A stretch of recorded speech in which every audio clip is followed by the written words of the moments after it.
Do you have just a little too much free time? Are you tired of playing games to relax and have fun? Well, I might just have the game to help solve that problem. Welcome to Factorio, a game that will suck hours of your life without you even realizing it, a game that will make you feel like the only employee of a mega corporation where you're both the unpaid intern and the CEO all at once, a game that will stress you out more than your actual job and that will consume your life to the point where you lay in bed thinking, oh, my copper throughput isn't efficient enough. I gotta go work on that first thing tomorrow. Now, if you're thinking to yourself, that sounds awful, why would I ever want to play that? Then you clearly haven't played this game before. So let me tell you a bit about Factorio and why I think everyone should play it. This story starts where most do, at the beginning.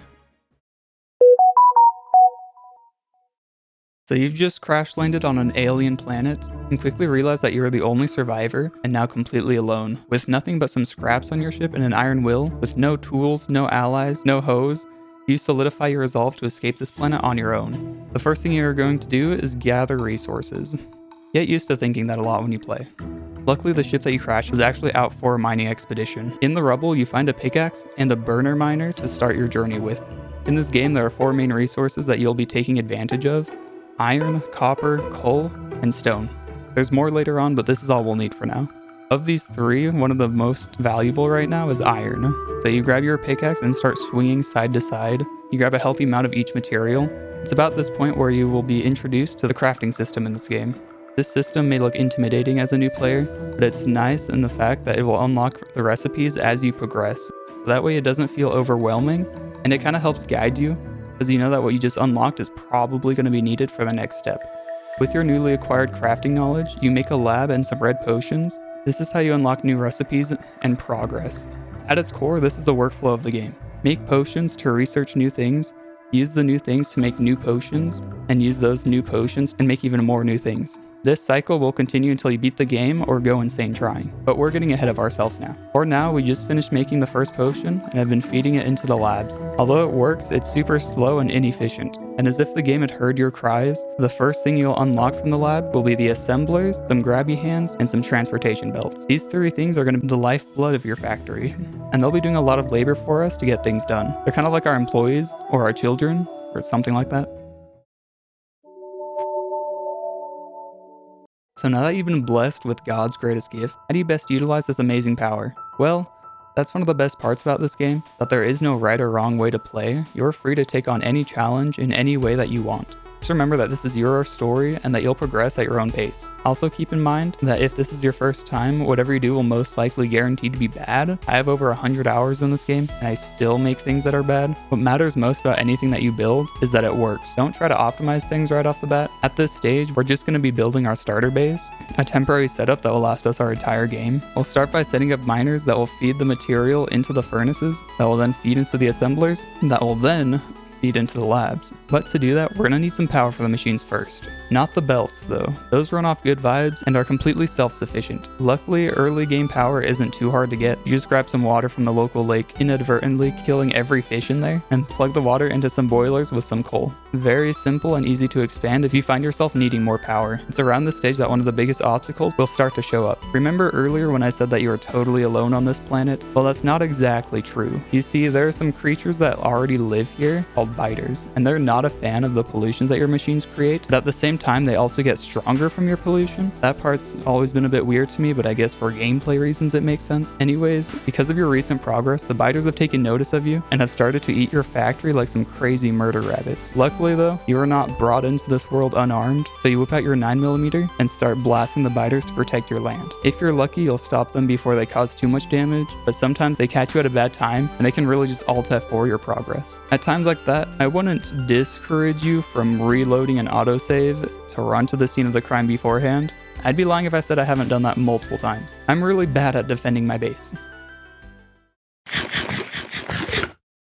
Alright, although your base works well enough for now, you realize that it's really hard to build off of. You have belts all over the place, materials scattered all around, and it's hard to find the things you need without messing up something else that you've already made. Luckily for you, there's a very common practice that'll help you solve all of these problems. Let me introduce you to the main bus. The bus is a very efficient way to make all of your materials easily accessible and well organized. Using the system, you simply find the things that you need, branch off from the main bus, and then build your factory. After setting this up, you'll start to expand much faster. It's around this time that you should be unlocking the next big player for your factory, the trains. Trains will be one of the biggest game changers during your run. By now, you might have realized that your resources from the beginning are starting to run dry, and that you have to start importing things from foreign lands to keep your business running. This is where trains come in. Not only are they much faster at moving things than belts, but you can make complex train systems that are easy to expand and build off of. This will make expanding your empire much easier. Along with unlocking trains, you also unlock one of the new resources to help you progress: oil.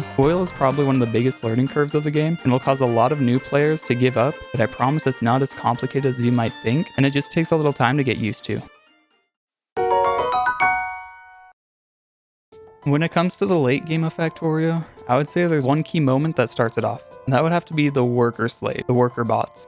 These little guys will do pretty much anything that you can think of. They'll build your base for you, they'll move items around, and even fight battles on your behalf. Once you unlock these bots, you'll start rapidly growing faster than you could ever imagine. Once you experience this game with these bots, it's hard to ever go back. When I start a new game, I always speedrun to the bot research tree just so I can start using them as soon as possible.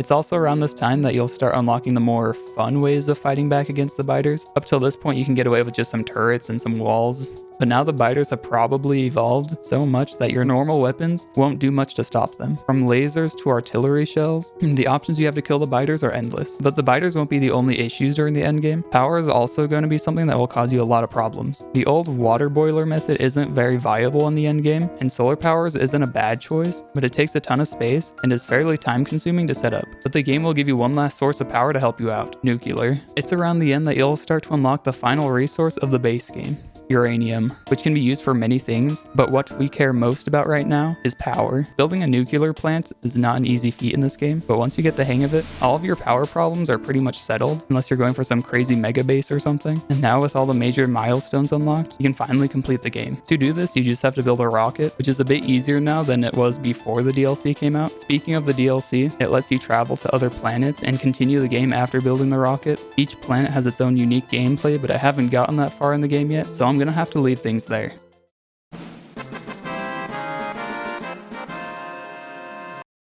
There's a lot more to do in this game that I haven't talked about yet. I do plan on making a video that goes more in depth on the game in the future. This game is truly addicting, and it's hard to express that through video. It's just something that you need to try out for yourself, and I would encourage anyone who hasn't played it before to give it a shot. And this game is multiplayer as well, so you can even get your friends together and lighten the load a bit. Should make the game a bit easier if you find it a bit challenging by yourself.